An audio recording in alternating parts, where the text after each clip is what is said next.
Mums are always right. It's a universal truth long known by loving sons and loving daughters.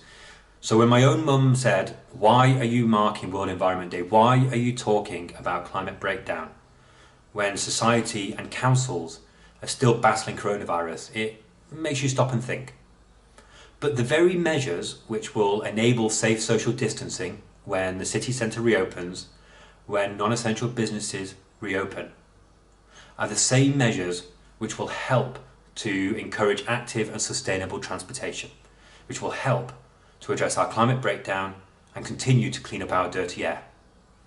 The City Council is investing £234,000 as a first wave of funding, as an emergency wave of funding, to ensure that we can install cycle lanes that are segregated, cycle parking in greater numbers, encourage people to walk around more by closing roads to traffic and creating more facilities for walking, and encouraging people to leave their cars at home. All of these measures will help to clean up our air, and they'll help to address climate breakdown while also addressing coronavirus. In the city, we've seen a 65% reduction in air pollution levels because we've got fewer vehicles on our roads. Nationwide, we've got a 31% drop in our carbon emissions because of the lockdown. Of course, we never would have wanted to go into the lockdown in order to have these rare gains. But as we emerge from the lockdown, how do we make sure that we build back better? And this council is going to be working with other councils to ensure we do just that.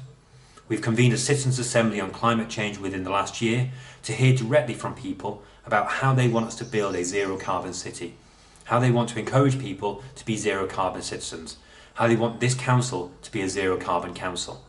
We've learned so much from that process. We put so many measures into train as a result, and we want to keep on building on that citizens' assembly and what people told us. We want to keep the ethos of listening as we move out of the lockdown.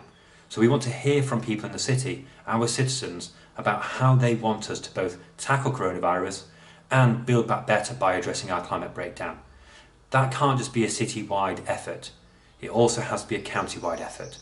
And so I'm very pleased today that in a cross-party spirit of cooperation, our councils are continuing to take forward our measures together and individually to address coronavirus, but also keep that focus on addressing climate breakdown. I am Councillor Yvonne Constance. I am Cabinet Member for the Environment and Transport at Oxfordshire County Council.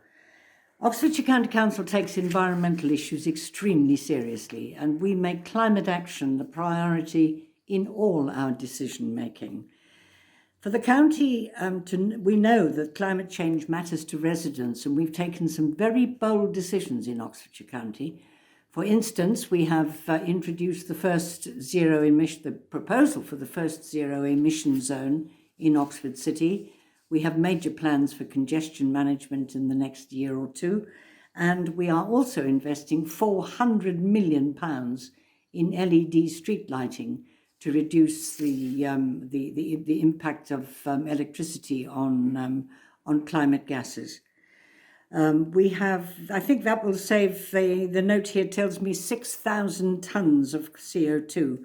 And we are also reducing carbon emissions from schools by introducing solar panels for the schools that will accept our assistance.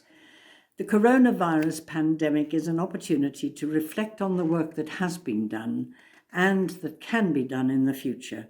We're now looking to build on the growth that we've seen in cycling and walking across the county, as well as the cleaner air that has come from less traffic. We're looking to develop the cycling and walking infrastructure right the way across the county, so that a combination of cycling and bus use is made much easier for the future and for many, many more journeys. Despite the challenges posed by coronavirus, I want to assure residents that as a council, we remain committed to the environment for you and, of course, for generations to come. Thank you for listening, and I wish you all well, stay safe and stay well. Hi, I'm Councillor David Grant, and I'm the Chair of the Vale of Whitehorse District Council's Climate Emergency Advisory Committee. Our council is committed to net zero carbon emissions by 2030 and help achieve a carbon neutral district by 2045. But the science tells us that it's not the date we turn off the final trickle of carbon that's the most important. It's what we do about the flood that's gushing up there right now. That's why we set ourselves ambitious targets to slash emissions by 75% in under half that time. This World Environment Day, we're at a turning point in history, a real fork in the road. We can either strive to return to our old way of life, or we can forge a new green future, the same way that we forged a new society with free healthcare for all in the 1940s. We've all shown we're prepared to make changes in an emergency. In this emergency, the changes we need are better homes, easier transport, green electricity, healthier living, a small price to pay to save our only planet. We're working hard to cut our emissions and to create sustainable planning policies to demand the highest standards allowed, and lobbying government for the freedom to demand carbon zero homes.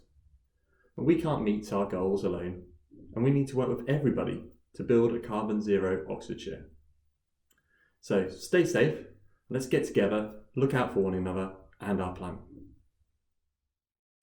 I'm Councillor David Harvey and I'm the Climate Change Portfolio Holder on West Oxfordshire District Council, which has pledged to become a carbon neutral council by 2030. We've recruited a dedicated expert climate change manager, and the work we've embarked on relates to most aspects of district council work typified by the council's role in planning of future zero carbon homes, as well as retrofitting of insulation and different systems for heating. We're looking at underground refuse systems for future developments as well. Also, we're looking to reduce our leisure centres' energy consumptions at the same time as taking measures to increase local production of green energy. Technology changes may well affect residents, businesses, farmers, etc., and we're drawing up a revised biodiversity plan for our area. We have just launched a public consultation exercise across the district where it is important that younger people also feel involved in this process. So we've also set up a competition which will run to the end of June, encouraging schools and students to produce artwork to show their feelings, aspirations and hopes on the subject of climate change.